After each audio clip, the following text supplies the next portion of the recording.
So hey guys, I am Abhishek and welcome to my channel U Chemics. तो आज के इस वीडियो में मैं डिस्कस करूंगा ऑर्गेनिक केमिस्ट्री का सिलेबस जैम के लिए। मैंने फिजिकल केमिस्ट्री का भी सिलेबस डिस्कस किया अपने चैनल पे, आप उसको जाके देख सकते हैं। देखो, ऑर्गेनिक केमिस्ट्री का सिलेबस डिस्कस करने का मेरा क्या पर्पस है कि जो बच्चे जैम की प्रिपरेशन कर रहे हैं उनको ऑर्गेनिक केमिस्ट्री में सबसे ज़्यादा दिक्कत आती है कि सर हम ऑर्गेनिक केमिस्ट्री में क्या पढ़ें। क्या हम सर 12th वाली ऑर्गेनिक केमिस्ट्री सबसे पहले पढ़ें या हम बीएससी वाली ऑर्गेनिक केमिस्ट्री सबसे पहले पढ़ें। तो ये सब कंफ्यूजन को मैं आज दूर कर दूंगा। साथ ही साथ इस सिलेबस में आपको ये भी बताऊंगा कि ये जो टॉपिक्स आपको जो दिए हुए सिलेबस में वो आपको कहाँ से पढ़ने चाहिए और उनके क्वेश्चन की प्रैक्टिस आपको किस तरीके से करने चाहिए ताकि आपका जैम अच्छी रैंक से क्लियर हो। तो चलिए वीडियो की शुरुआत करते हैं।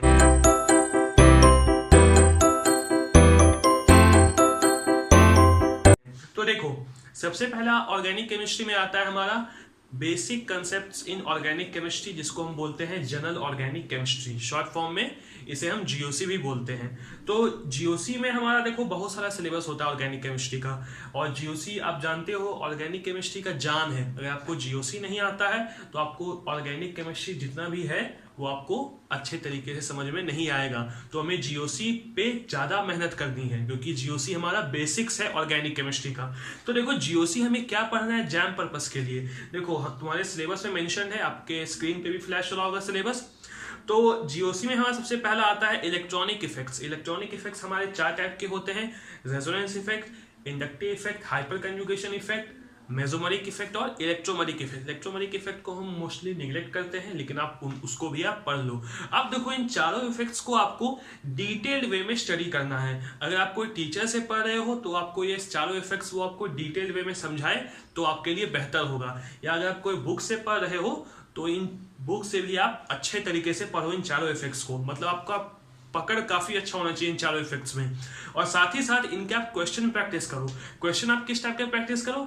आप जो जैम में आए हुए प्रीवियस ईयर क्वेश्चन वो प्रैक्टिस करो। साथ ही साथ जो नेट और गेट में आए हुए हैं इनसे सवाल वो भी प्रैक्टिस करो, क्योंकि मैं देखा हूं नेट और गेट वाले भी कुछ प्रीवियस ईयर क्वेश्चन आ जाते हैं इस बात से। तो आपको बता दिया मैं क्वेश्चन किस टाइप का प्रैक्टिस करना है। अब हम मूव करते हैं दूसरे पार्ट की तरफ, वो है हमारा acidity and basicity. Acidity and basicity भी हमारा बहुत इंपॉर्टेंट टॉपिक है जीओसी में, लेकिन जैम में उतने टफ क्वेश्चन नहीं पूछे जाते हैं एसिडिटी और बेसिसिटी से। नेट और गेट में टफ क्वेश्चन पूछे जाते हैं, जेईई एडवांस में भी टफ क्वेश्चन पूछे जाते हैं, लेकिन मैंने जैम में उतना टफ क्वेश्चन नहीं देखा है एसिडिटी और बेसिसिटी से।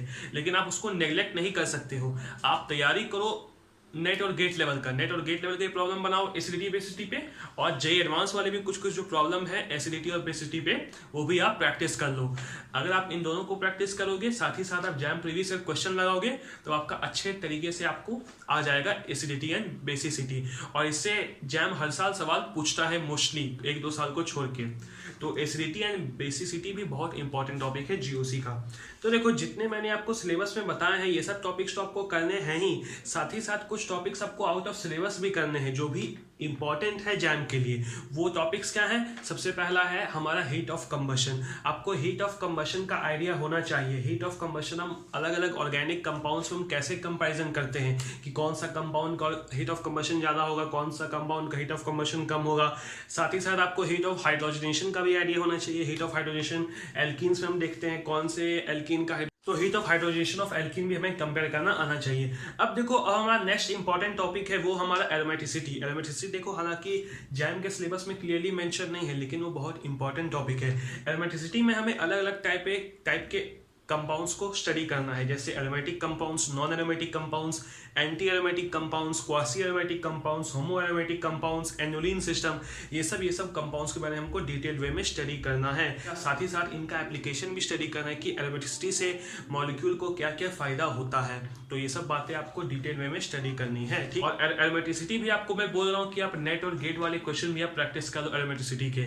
आप देखना, अगर आप नेट और गेट वाले क्वेश्चन प्रैक्टिस करने बैठोगे तो आपको गारंटी कोई ना कोई क्वेश्चन मिल ही जाएगा जो आपको जैम प्रीवियस ईयर में पूछा गया है। तो आप एरोमेटिसिटी से भी आप क्वेश्चन प्रैक्टिस करो, नेट और गेट का, जैम का करो ही। और अगर जेईई एडवांस का भी कोई क्वेश्चन मिलता है, जेईई एडवांस और नेट में एरोमेटिसिटी से, तो उसी भी आप क्वेश्चन प्रैक्टिस करो। लेकिन हालांकि जेईई एडवांस और नीट में एरोमेटिसिटी से उतना अच्छा क्वेश्चन नहीं आता है, आपको जेईई में ही अच्छा क्वेश्चन दिखेगा एरोमेटिसिटी से, और नेट और गेट में ही अच्छा क्वेश्चन आपको दिखेगा। तो इन दोनों से आप अच्छे तरीके से प्रैक्टिस करो। पूरा जीओसी ही बोलता हूं मैं, आप नेट और गेट लेवल के क्वेश्चन प्रैक्टिस करो, जैम का करो ही, नेट और गेट लेवल का ही करो, ताकि आपका अच्छे तरीके से प्रिपेयर हो जाए जीओसी। ठीक है, अब देखो, अब हमारा आता है हमारा स्टीरियो केमिस्ट्री। तो देखो स्टीरियो केमिस्ट्री हमें क्या आना चाहिए, हमें स्टीरियो केमिस्ट्री में आरएस कन्फिगरेशन निकालना आना चाहिए। आरएस कन्फिगरेशन किन किन मॉलिक्यूल्स का हमें आना चाहिए। देखो आरएस कन्फिगरेशन जो सिंपल मॉलिक्यूल्स के होते हैं, जितने भी तुम्हारे कायरल मॉलिक्यूल्स हैं, उनके आरएस तो आपको निकालना आता ही होगा, आप 11-12 में सीखे ही होंगे। साथ ही साथ आपको देखो मेंशन किया हुआ जैम के सिलेबस में एलीन्स और बाइफिनाइल्स का भी आपको आरएस कॉन्फ़िगरेशन निकालना आना चाहिए। एलीन्स और बाइफिनाइल्स का आप सीख लेना कहीं से, बुक से भी आप देख सकते हो या कोई टीचर से सीख सकते हो। जब आप एलीन्स और बाइफिनाइल्स का कर लोगे, आरएस कॉन्फ़िगरेशन निकालना सीख जाओगे एलीन्स और बाइफिनाइल्स का, तब आप मूव करना स्पायरो कंपाउंड्स का, स्पायरो कंपाउंड्स, उसके बाद हेलिकल कंपाउंड्स, ये सब कंपाउंड्स का भी आप देख लेना, आरएस कन्फिगरेशन निकालना। लेकिन सबसे पहले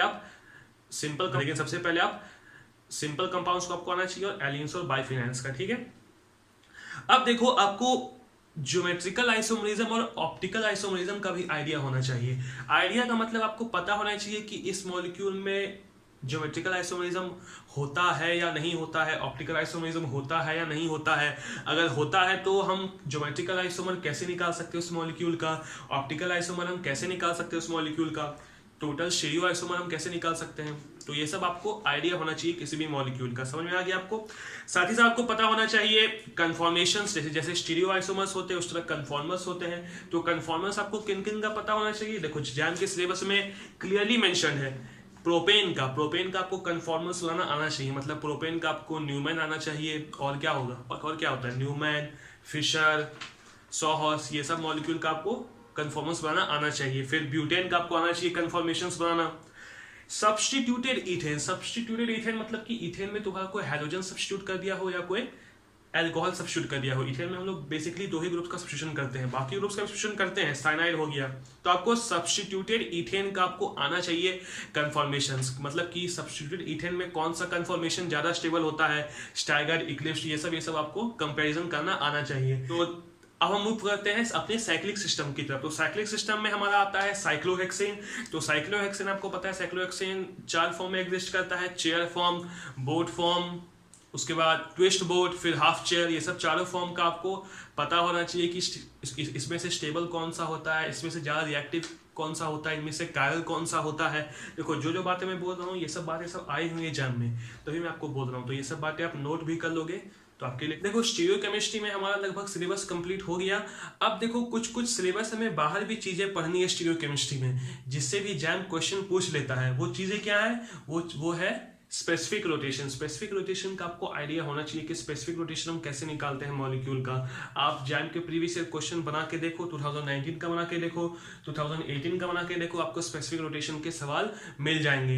एक और आपको मैं बोलता हूँ गॉचे ब्यूटेन इंटरैक्शन, ये भी आप पढ़ लेना। गॉचे ब्यूटेन इंटरैक्शन ये भी आप पढ़ लेना। साथ ही साथ आपको ऑप्टिकल प्यूरिटी का भी आइडिया होना चाहिए, एनैंशियोमेरिक एक्सेस का भी आइडिया होना चाहिए, परसेंटेज ऑफ आरआरएस हम कैसे निकालते हैं वो भी आपको आइडिया होना चाहिए। मतलब मोटा मोटी बात, आपको स्टीरियो केमिस्ट्री के वर्ड प्रॉब्लम्स आने चाहिए। स्टीरियो केमिस्ट्री के वर्ड प्रॉब्लम्स आप जैम के प्रीवियस क्वेश्चन से प्रैक्टिस कर सकते हो, जेईई एडवांस में भी इससे क्वेश्चन आते हैं, गेट में भी इससे क्वेश्चन आते हैं, तो आप इन तीनों से आप प्रैक्टिस कर सकते हो। आप स्टीरियो केमिस्ट्री पढ़ लेना जे केमिस्ट्री मैम से, मैम ने काफी अच्छी तरीके से बताया है। मैम ने जितना भी बताया स्टीरियो केमिस्ट्री वो सारे पढ़ लेना, सारे आपके लिए इंपॉर्टेंट है।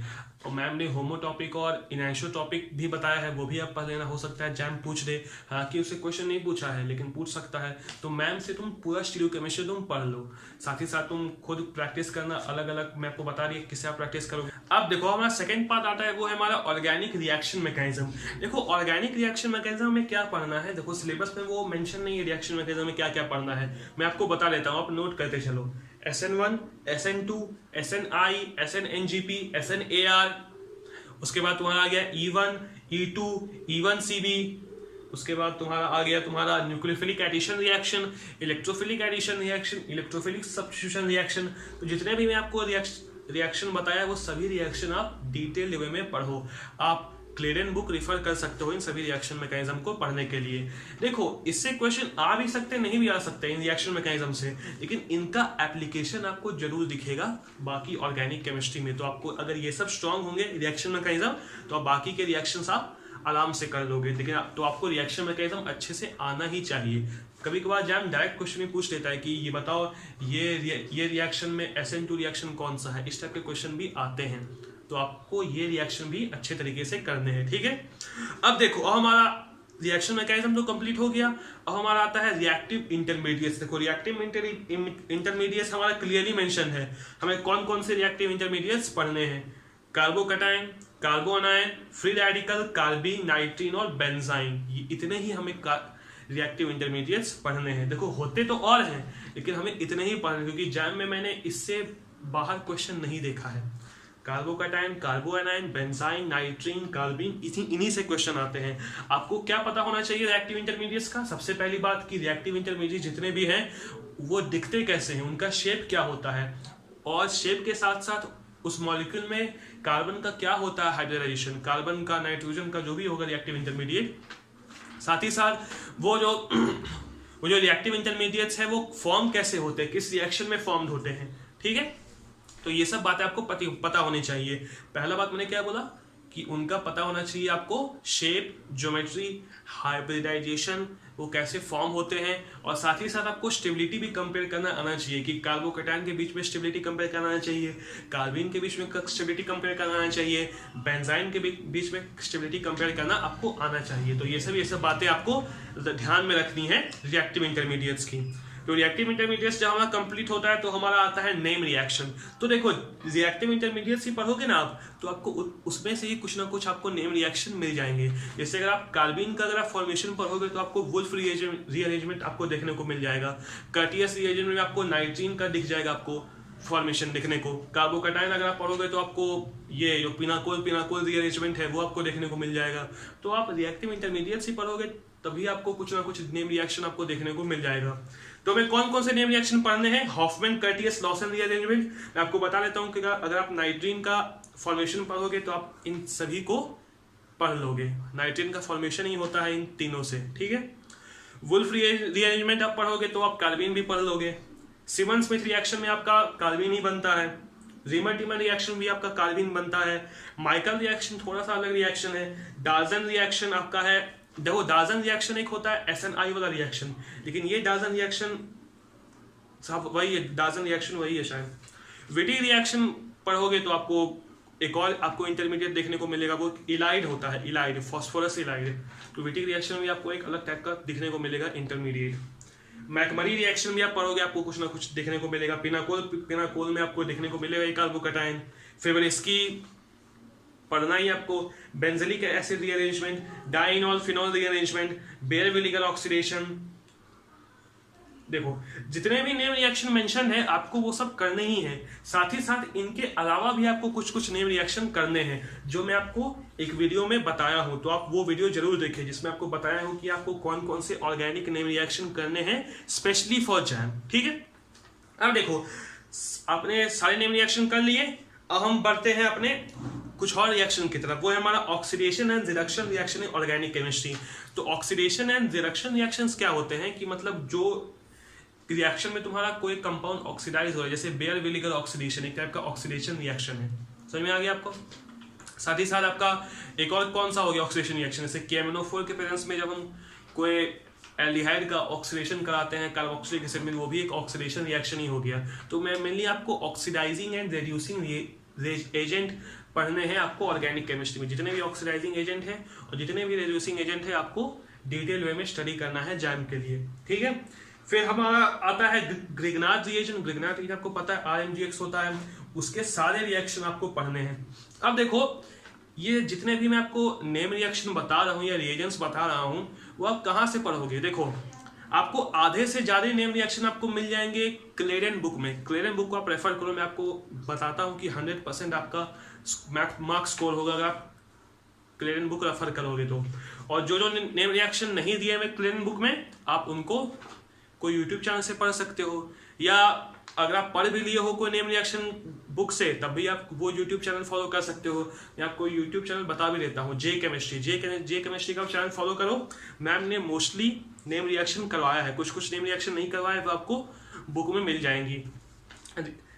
रिएजेंट्स मैम ने काफ़ी अच्छा करवाया है, जितने भी रिएजेंट्स मैम ने करवाई हैं जो जैम के लिए इंपॉर्टेंट है वो रिएजेंट्स आप जरूर देखो। जैसे RMGX जरूरी है जैम के लिए, NaBH4 जरूरी है जैम के लिए, डाइबल-H जरूरी है जैम के लिए, NaBH4 जरूरी है जैम के लिए, एल्काइल कैडमियम जरूरी है जैम के लिए, एल्काइल लिथियम जरूरी है जैम के लिए। ये सब जो रिएजेंट्स हैं आपको देखने चाहिए जे केमिस्ट्री चैनल पे। मैम ने काफ़ी अच्छे तरीके से बताया है, आप जाके उनका वीडियो देखो, आपका एक भी क्वेश्चन मुझे लगता है जैम में छूटेगा अगर आप रिएजेंट्स वाली वीडियो देख लोगे, ठीक है। तो उन्होंने जितने भी रिएजेंट्स बताए हैं वो सारे रिएजेंट्स पढ़ लो। कुछ रिएजेंट्स नेट और गेट लेवल के हैं वो सब मत पढ़ो, लेकिन जितने भी तुम्हारे सिलेबस में मेंशन है और अगर तुम्हें लगता है वो इंपॉर्टेंट है जैम के लिए तो आप पढ़ो जे केमिस्ट्री चैनल से, ठीक है। देखो हमारा रिएजेंट्स तो कंप्लीट हो गया, अब हम बात करते हैं पेरिसाइक्लिक रिएक्शन की। देखो पेरिसाइक्लिक रिएक्शन उतना इंपॉर्टेंट टॉपिक नहीं है जैम के लिए, हर 2-2 साल में से क्वेश्चन पूछे जाते हैं। 2018 में क्वेश्चन आया था पेरिसाइक्लिक का, 2019 में क्वेश्चन नहीं आया, ना ही 2020 में क्वेश्चन आया, तो हो सकता है 2021 में क्वेश्चन आ जाए। तो जो बच्चे 2021 की प्रिपरेशन करें जैम की तो पेरिसाइक्लिक जरूर पढ़ के जाए। मुझे लगता है गट फीलिंग है कि 2021 में क्वेश्चन आ जाएगा। तो देखो पेरिसाइक्लिक रिएक्शन है वो तीन पार्ट में डिवाइड है, इलेक्ट्रोसाइक्लिक रिएक्शन, डिल-साइडर रिएक्शन और सिग्मा ट्रॉपिक रिएक्शन। तीनों ही टाइप के रिएक्शन इंपॉर्टेंट है, तो मतलब तीनों को ही आप अच्छे तरीके से करो। खास करके आप स्टीरियोकेमिस्ट्री, तीनों रिएक्शन का मतलब तीनों रिएक्शन में जो प्रोडक्ट बनता है उनकी आप स्टीरियोकेमिस्ट्री आपको अच्छे से पता होने चाहिए, तभी आप जैम में अच्छा स्कोर कर सकते हो। देखो पेरिसाइक्लिक रिएक्शन पढ़ने के लिए आप क्लेरन बुक रेफर कर सकते हो, उसमें भी काफ़ी अच्छे तरीके से पेरिसाइक्लिक को समझाया हुआ है और उसमें से कुछ ना कुछ क्वेश्चन तो डायरेक्ट आए हुए हैं एग्जाम में, तो आप वो बुक को रेफर करो और खास करके उनके सॉल्व एग्जांपल्स जरूर देखो पेरिसाइक्लिक रिएक्शन के, आपको काफ़ी हेल्प होगी। तो पेरिसाइक्लिक रिएक्शन आप जरूर पढ़ के जाइए अगर आप जैम 2021 की प्रिपरेशन कर रहे हैं। और इस बार तो ISC बैंगलोर बना रहा है क्वेश्चन, तो हो सकता है पेरिसाइक्लिक रिएक्शन से एक अच्छा क्वेश्चन दे दें। तो आप देखो पेरिसाइक्लिक रिएक्शन आप ज्योति मैम से भी पढ़ सकते हो, आप तो ज्योति मैम से पढ़ने के बाद आप देन रेफर कर सकते हो अपना क्लेरन बुक, फिर आपको काफ़ी हेल्प होगा। हमारा ऑर्गेनिक का तो मेन पार्ट खत्म हो गया, अब हम आते हैं अपने क्वालिटेटिव ऑर्गेनिक पार्ट में। तो क्वालिटेटिव ऑर्गेनिक पार्ट भी एक हिट एंड मिस टॉपिक है, इससे देखो हमें क्या आना चाहिए क्वालिटेटिव ऑर्गेनिक पार्ट में। सबसे पहले में आना चाहिए detection of functional group by chemical test, जो तुम्हारे सिलेबस में मेंशन है। मतलब हमारे पास जितने भी फंक्शनल ग्रुप है, जैसे अल्कोहल हो गया, कार्बोक्सिलिक एसिड हो गया, एल्डिहाइड हो गया, एमाइड हो गया, एमीन्स हो गया, इन सभी फंक्शनल ग्रुप के आपको केमिकल टेस्ट आने चाहिए। समझ में आ गया आपको? जैसे हो गया तुम्हारा 2,4-DNP टेस्ट जो तुम्हारा कार्बोनिक कंपाउंड को आइडेंटिफाई करने के लिए होता है, FeCl3 टेस्ट जो तुम्हारा फिनॉल को आइडेंटिफाई करने के लिए होता है, सोडियम बाइकार्बोनेट टेस्ट जो तुम्हारा कार्बोक्सिलिक एसिड को आइडेंटिफाई करने के लिए होता है। तो ये सब टेस्ट आपको आना चाहिए, आइडोफॉर्म टेस्ट, फेलिंग टेस्ट, ये सब टेस्ट आपको आना चाहिए, ठीक है। साथ ही साथ आपको लेसाइन टेस्ट भी आना चाहिए। लेसाइन टेस्ट में आपको इसलिए बोल रहा हूँ क्योंकि 2019 में क्वेश्चन आया है लेसाइन टेस्ट से, और 2007 या 2008 में भी आया हुआ है क्वेश्चन लेसाइन टेस्ट से, तो लेसाइन टेस्ट भी आप जरूर करो, ठीक है। अब हमारा आता है स्पेक्ट्रोस्कोपी वाला पार्ट। देखो ऑर्गेनिक स्पेक्ट्रोस्कोपी में जो सबसे इंपॉर्टेंट है वो है NMR। NMR इंपॉर्टेंट है लेकिन क्वेश्चन बाकी सबसे भी आ सकते हैं। तुम्हारा IR से भी क्वेश्चन आया हुआ है 2019 में, 2020 में तो NMR से क्वेश्चन आया है, लेकिन 2019 में IR से आया है, तो हो सकता है अगले साल तुम्हारा आ जाए तुम्हारे UV से। तो आप सारे ऑर्गेनिक के स्पेक्ट्रोस्कोपी आप जरूर पढ़ो। कहाँ से पढ़ोगे? देन अगेन मैं आपको रिकमेंड करता हूँ कि आप जे केमिस्ट्री चैनल को फॉलो करो, मैम ने अच्छे तरीके से बताया है स्पेक्ट्रोस्कोपी वाले पार्ट को, आप उनसे जाके जरूर पढ़ो, ठीक है। अब हम आते हैं हम नेचुरल प्रोडक्ट्स केमिस्ट्री, मतलब हमारा बायोमोलिक्यूल्स में जो इंपॉर्टेंट बायोमोलिक्यूल्स है वो हमारा carbohydrate, proteins and nucleic acid. ये तीनों को तुम करो ही करो। अगर इन तीनों को तुमने अच्छे तरीके से कर लिया देन तुम मूव करो अपने टर्पीन्स की ओर, एल्कलॉइड्स की ओर, ये सब स्टेरॉइड्स की ओर, ये सब की ओर बढ़ो, लेकिन तीनों सबसे पहले करो, proteins, nucleic acid and biomolecules. इन तीनों को आप जे केमिस्ट्री चैनल से आप पढ़ सकते हो। मैम ने कुछ टॉपिक छोड़ दिया है प्रोटीन्स और कार्बोहाइड्रेट्स में, उनको आप किसी बुक से या कोई और यूट्यूब चैनल से आप पढ़ सकते हो, लेकिन जे केमिस्ट्री में मैंने जितना बताया है वो भी काफ़ी अच्छा बताया है, ठीक है। तो देखो हमारा लास्ट टॉपिक है एरोमेटिक एंड हेटेरोसाइक्लिक केमिस्ट्री। तो एरोमेटिक एंड हेटेरोसाइक्लिक केमिस्ट्री जो है वो हमारा हिट एंड मिस टॉपिक है। इससे क्वेश्चन आ भी सकते हैं और नहीं भी क्वेश्चन आते हैं। इससे जो क्वेश्चन आते हैं वो हर ऑल्टरनेट साल में आते हैं। 2019 में क्वेश्चन नहीं आया था तो 2020 में क्वेश्चन आया हेटेरोसाइक्लिक केमिस्ट्री से। तो हो सकता है 2021 में क्वेश्चन ना आए, लेकिन आ भी जाएगा। कोई भरोसा है एग्जाम वालों का, लेकिन आप पढ़ लेना, आपके लिए अच्छा ही होगा। आप पूरे सिलेबस को कंप्लीट करके चलना। तो हेटेरोसाइक्लिक केमिस्ट्री हमें कौन कौन से हेटेरोसाइक्लिक कंपाउंड्स पढ़ने हैं वो मैं आपको बता देता हूँ। आपको पढ़ना है फ्यूरान, पायरोल, थायोपीन हो गया, पिरिडीन, क्विनोलिन और आइसोक्विनोलिन। ये सब पांचों कंपाउंड्स आपको पढ़ने हैं। इनके आपको सिंथेसिस पता होना चाहिए, इनका आपको रिएक्टिविटी पता होना चाहिए, और ये जो अलग अलग रिएक्शंस कराते हैं वो भी आपको पता होना चाहिए। तो आपका हेटेरोसाइक्लिक केमिस्ट्री खत्म हो जाएगा। आप इसके लिए क्लेडन बुक को रेफर कर सकते हो। हालांकि क्लेडन बुक में कुछ ना कुछ रिएक्शन मिसिंग है, लेकिन आप उससे भी पढ़ लोगे तो आपका कुछ ना कुछ तो कवर हो ही जाएगा हेटेरोसाइक्लिक केमिस्ट्री। अगर एक और आता है हमारा ये तुम्हारा एरोमेटिक हाइड्रोकार्बन्स। एरोमेटिक हाइड्रोकार्बन्स हमारे पास 3 हाइड्रोकार्बन्स होते हैं मोस्टली, जो हमें पढ़ने होते हैं जैम के लिए। नैप्थलीन, एंथ्रासीन और फिनैंथ्रीन। इन सभी के आपको सिंथेसिस, रिएक्टिविटी और अलग अलग रिएक्शंस पता होना चाहिए। लेकिन हालांकि इससे सवाल आया नहीं है पिछले 2-3 सालों में, तो हो सकता है 2021 में भी इससे क्वेश्चन ना पूछे। तो इनको आप नहीं भी पढ़ोगे तो चलेगा, एरोमेटिक हाइड्रोकार्बन्स को, ऐसे नैप्थलीन, एंथ्रासीन, फिनैंथ्रीन। लेकिन आप हाइड्रोसाइक्लिक केमिस्ट्री आप जरूर पढ़ो, इससे क्वेश्चन आ सकते हैं। और 2020 में तो काफी अच्छा क्वेश्चन आया हेटेरोसाइक्लिक केमिस्ट्री से। तो हमारा जैम का ऑर्गेनिक का सिलेबस यही कंप्लीट होता है। तो अगर आपको कोई डाउट होगा शॉर्ट सिलेबस में तो आप नीचे कमेंट कीजिए कि सर आप हमें इस टॉपिक में हमें समझ में नहीं आया कि हमें क्या पढ़ना है, तो मैं आपको कमेंट सेक्शन में आपको बता दूंगा। तो तब तक के लिए this is Abhishek Upadhyay from UChemic signing out. और हाँ, जाते जाते मैं बोलना चाहूँगा कि अपने घर पे रहिए, खुश रहिए और आबाद रहिए। ठीक है।